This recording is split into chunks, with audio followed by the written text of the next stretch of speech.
Daniel sat at the edge of the long dining table, the same table where every family celebration used to happen. The air was heavy with tension, and he could feel the uneasiness crawling up his spine.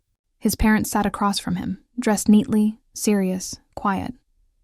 His older brother, Michael, leaned back in his chair, confident as ever, his fingers tapping on the polished wood. The lawyer placed a thick stack of papers on the table, and Daniel's heartbeat quickened. He had a bad feeling about what was coming. His father cleared his throat. "We've made a decision," he said in a tone that allowed no argument. "After long discussion, your mother and I have decided that the estate, the house, and the business will go to Michael." For a moment, Daniel thought he had misheard.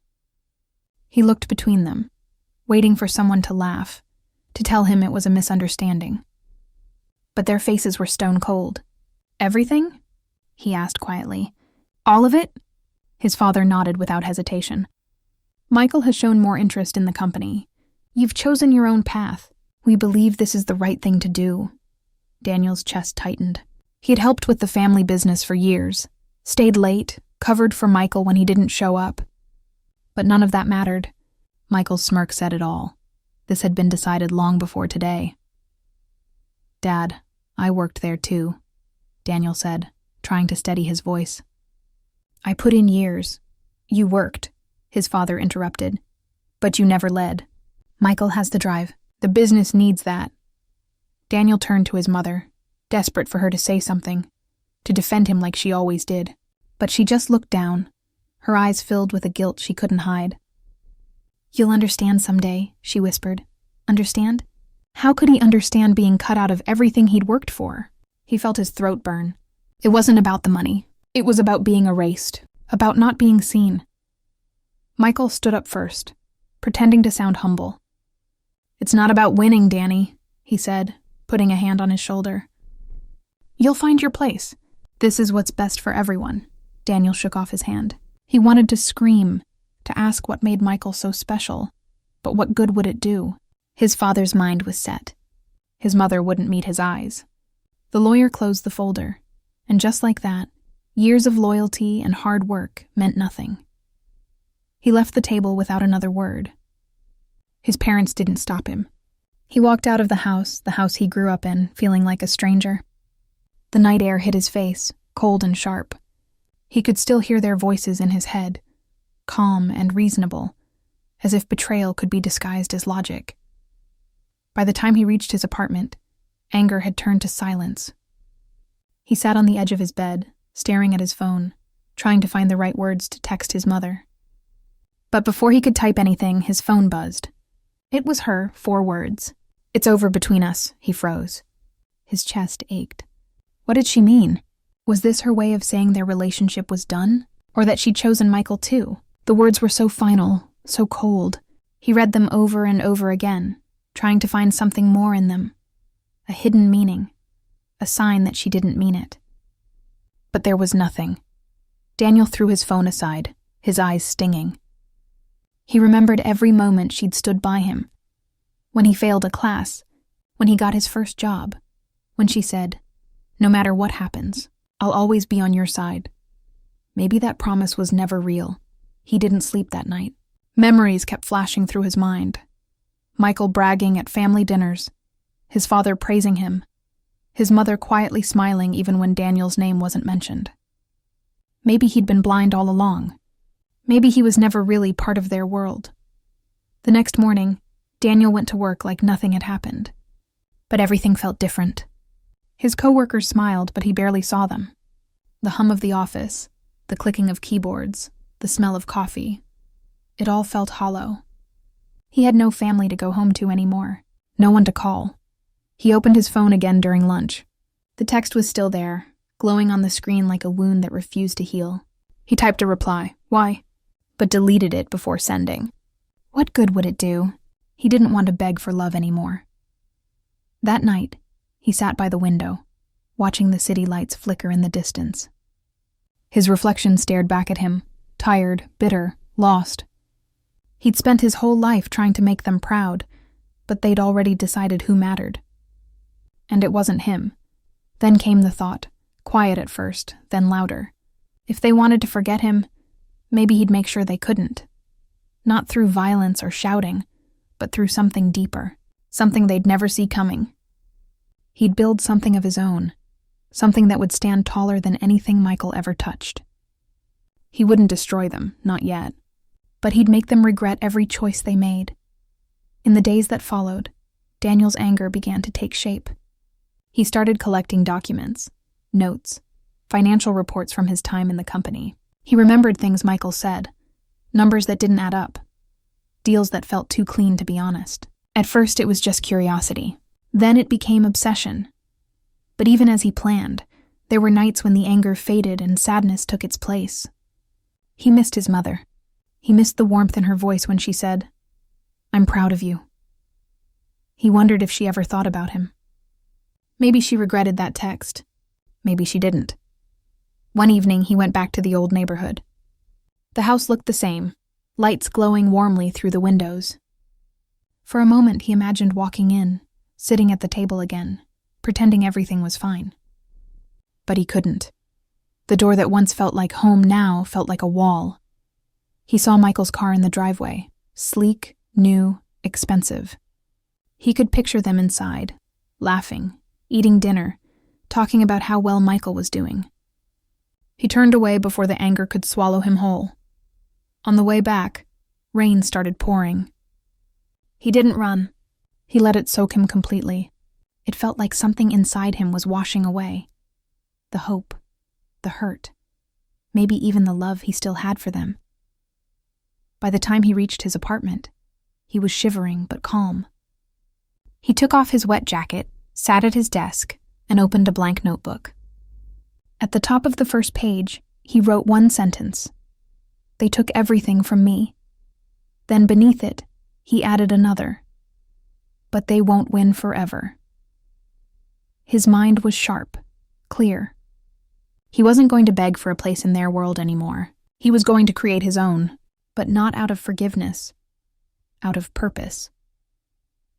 The text from his mother still sat in his phone, unanswered. He didn't delete it. It reminded him of what he'd lost. It kept him focused. Every time he looked at it, he felt the same fire return. He thought about calling her once, just to hear her voice, to ask why she'd sent that message. But deep down, he already knew the answer. She'd made her choice. And now, he'd make his. As the city lights flickered outside his window, Daniel realized something important. Sometimes betrayal doesn't come with shouting or lies. Sometimes it comes quietly, in the tone of your mother's voice, in the finality of a text message, in the silence of a family who decides you're not worth fighting for. That night, as he closed his eyes, Daniel wasn't the same man who sat at that dining table. The boy who once wanted approval was gone. In his place stood someone colder, sharper, and stronger. He didn't want revenge for the money or the business anymore. He wanted something far greater, recognition. He wanted them to see what they had lost. And in the quiet darkness of his small apartment, Daniel whispered to himself, "They ended it. Now I'll begin." That was the moment his revenge truly began, not with rage, but with resolve. A full year had passed since Daniel walked out of his parents' house with nothing but a text message to remind him that his family had cut him off. The bitterness never left, but he had learned to hide it. Outwardly, his life looked stable. He had a small apartment, a decent job, and quiet routines. Inside, however, he was restless. The pain had turned into something colder and more dangerous: determination. Michael had become the face of the family business. His photo appeared in magazines, smiling beside investors, talking about family values and the legacy his father left behind. Daniel watched every interview online, each one like a knife turning deeper. The man who had taken everything from him was being celebrated as a hero. Daniel didn't want to destroy Michael just for revenge. He wanted the truth to be seen. He wanted people to realize Michael wasn't the honest businessman he pretended to be. For months, Daniel quietly gathered information. He still had contacts from when he worked at the company, old employees who trusted him more than his brother. Over time, they whispered things: unrecorded transactions, forged signatures, offshore accounts. Daniel took notes, collected files, and backed them up on a hidden drive. Every piece of data was a step closer to his revenge, but revenge came with a price. He hardly slept. His mind was consumed by what they'd done and what he was about to do. Sometimes he'd wake up in the middle of the night, thinking of his mother's face, the way she looked away when his father read the will. He told himself he didn't care anymore, but every memory brought a flicker of pain. One afternoon, Daniel saw a social media post about a charity gala Michael was hosting. The headline read, "Michael Foster expands his father's legacy, a night of giving back." The hypocrisy made Daniel's blood boil. He decided that night he would attend, uninvited. He needed to see Michael up close again, to remind himself why he was doing this. The gala was held at a luxury hotel downtown. Daniel walked in quietly, wearing a borrowed suit, blending in with the crowd. No one recognized him. The ballroom was full of laughter, music, and polished smiles. Michael stood at the center of it all, shaking hands with city officials, his charm effortless. Daniel watched from a distance, unseen, unnoticed. As Michael gave a speech about honor and family, Daniel's hand clenched around the small USB drive in his pocket. Inside were documents that could expose everything: the fraud, the hidden accounts, the lies. He could ruin Michael's name with one click. Yet, as the applause echoed through the hall, Daniel felt something strange. Not triumph, but emptiness. Was this what he'd been chasing? Would exposing his brother make him feel whole again? He left the event before it ended, walking alone through the cold night streets. The city lights blurred as memories played in his head. His mother smiling at family dinners, his father teaching him how to ride a bike, Michael laughing beside him as kids. For a second, the anger faltered. Maybe his mother wasn't cruel. Maybe she was scared. Maybe his father thought he was doing the right thing. But then he remembered the text. "It's over between us." That was no mistake. Back in his apartment, Daniel sat at his desk and opened his laptop. He stared at the folder labeled Proof. Dozens of documents filled the screen, each one capable of tearing down the company. He could send them anonymously to journalists, regulators, anyone. Within days, everything Michael had would crumble. But his hand hovered over the mouse, frozen. A photograph sat beside the laptop, an old family picture. The three of them at the beach, the sun behind them, his mother's arm wrapped around both sons. For years, that photo reminded him of better times. Now it felt like a lie. Daniel leaned back and shut his eyes. Was revenge the only thing keeping him alive? Or was it the thing stopping him from moving forward? He had built his entire identity around what they'd done to him. Without that pain, who would he be? The next few weeks were chaos inside his mind. During the day, he went through the motions of his job, quiet and efficient. At night, he stared at the screen, arguing with himself. Some nights, he nearly hit send. Other nights, he deleted the files only to recover them again the next morning. It was a war between his rage and his conscience. Then one morning, he received a message from an unknown number. It was short. "You shouldn't be digging into things that aren't yours." Daniel froze. Someone knew. Maybe Michael had found out. Maybe one of his contacts had leaked something. His pulse raced as he checked his windows, his phone, everything.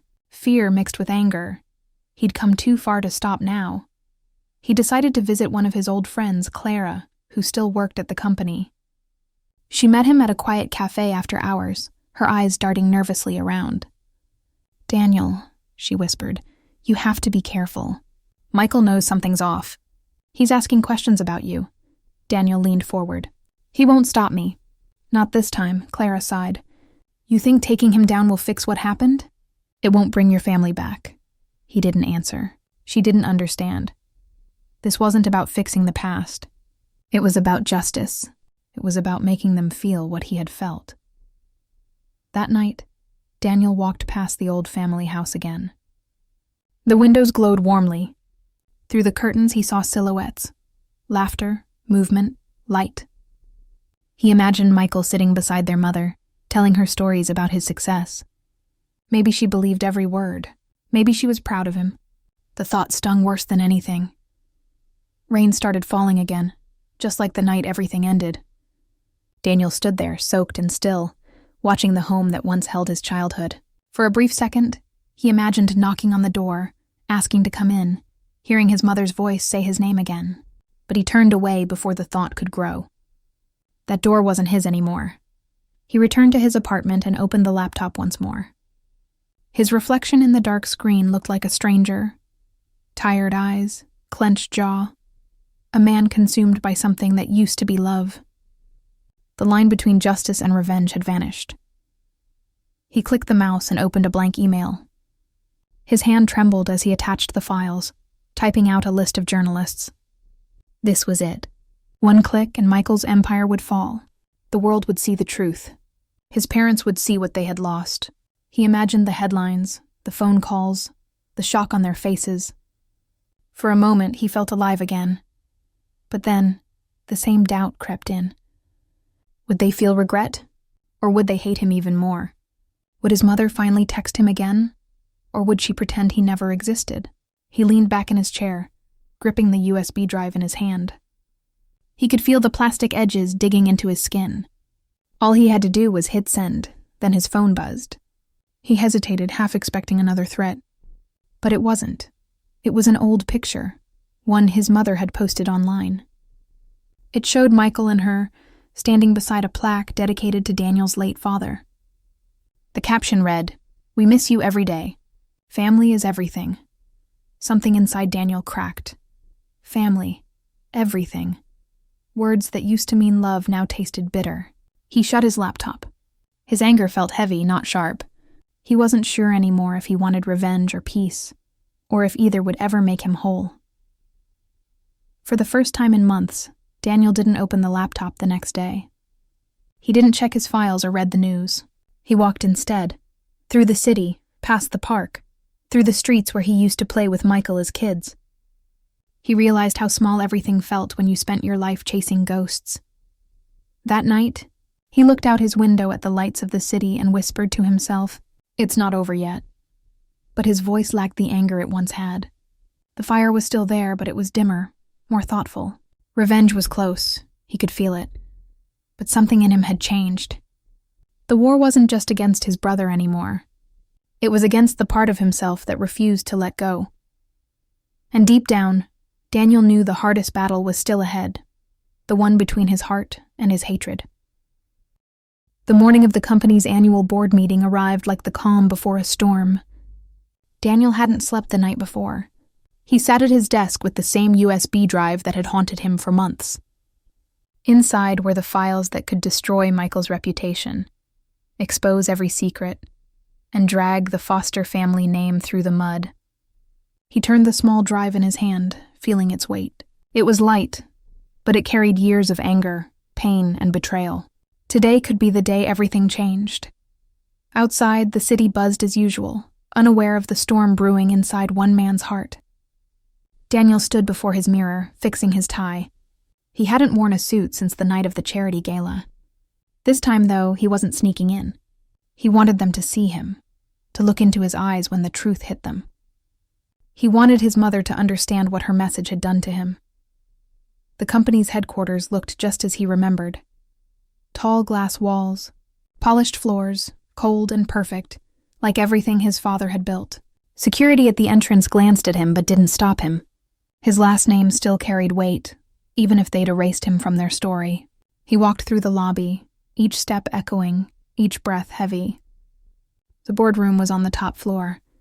Inside, the meeting had already begun. The large oval table gleamed under the lights.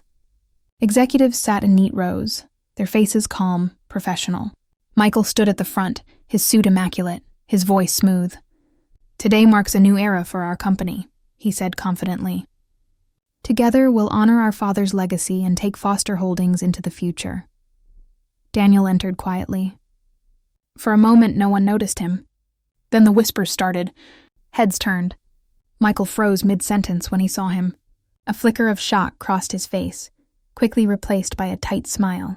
"Daniel," he said smoothly, trying to sound calm. "Didn't expect to see you here." Daniel didn't answer. He walked toward the table, every eye following him. He could feel their curiosity, confusion, judgment. He stopped near the projector screen, close enough to see his brother's confident mask crack just slightly. "I have something to show everyone," Daniel said, his voice steady but cold. Michael's expression hardened. "This isn't the time or place." "It's the perfect time," Daniel said. He reached into his pocket and held up the USB drive. The board members exchanged glances. "This," he continued, "contains information your new era might want to know about. Unreported accounts, fake transactions, money stolen under the company's name." The room fell silent. The words hung heavy in the air. Michael stepped forward, his tone shifting from calm to warning. "Daniel, stop this nonsense. You're making a fool of yourself." Daniel looked him dead in the eyes. "No, Michael. You made a fool of our family." He walked toward the projector. His hand trembled slightly as he reached for the port. This was it, the moment he had waited for. Once he connected that drive, everything would change. Michael's empire would crumble. Their parents would see who their perfect son really was. But then he saw her, his mother.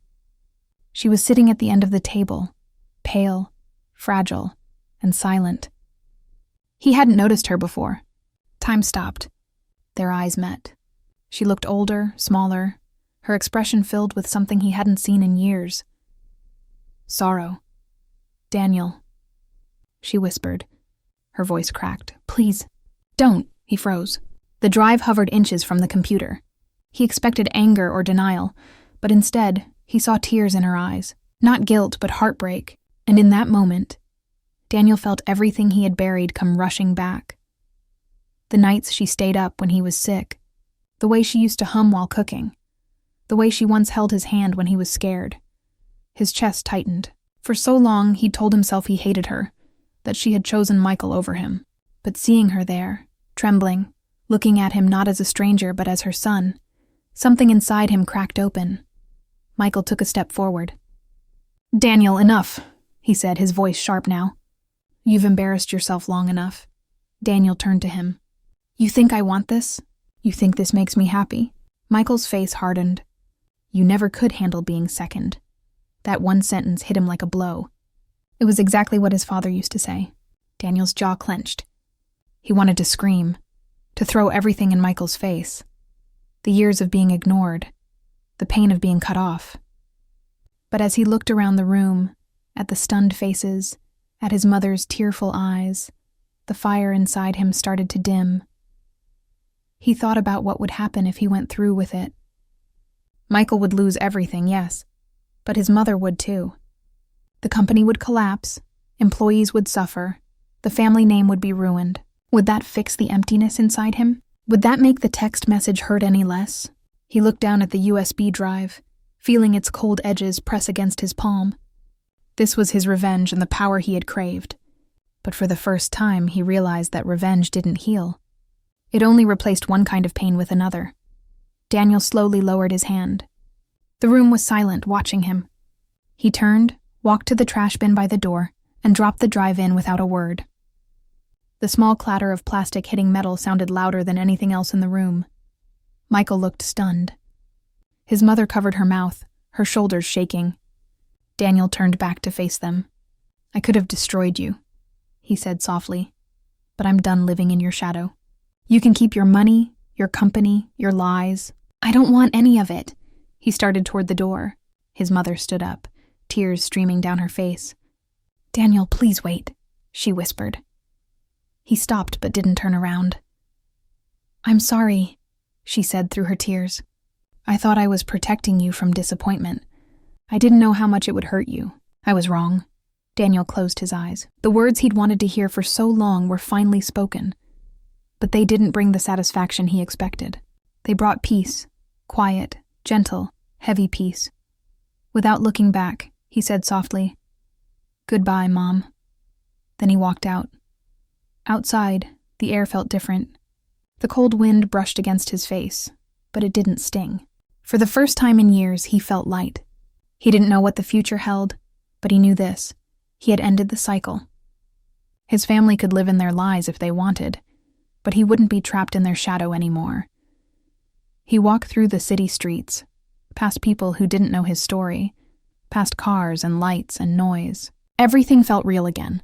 The anger that had consumed him for so long was gone, replaced by something quieter, freedom. That night, Daniel sat by his window, looking at the skyline. His phone buzzed. A message appeared on the screen. It was from his mother. "I know I can't undo what's been done, but I hope someday you'll forgive me." He read it, but this time, there was no pain. He didn't reply, but he didn't delete it either. Maybe someday he would answer. For now, silence was enough. He leaned back, closing his eyes. For years, he had believed revenge would make him feel powerful, but in the end, walking away had given him something far greater: control over himself. The next morning, Daniel packed a bag and left the city. He didn't tell anyone where he was going. He just knew it was time to start over. Somewhere quiet, somewhere no one knew his name. The past would always be a part of him, but it didn't define him anymore. As the train pulled away, he watched the skyline fade in the distance. His reflection in the window showed a man who had lost everything but found peace in return. He smiled faintly, because sometimes the greatest revenge isn't destruction. It's becoming everything they said you couldn't be, without ever looking back. And for Daniel, that was enough.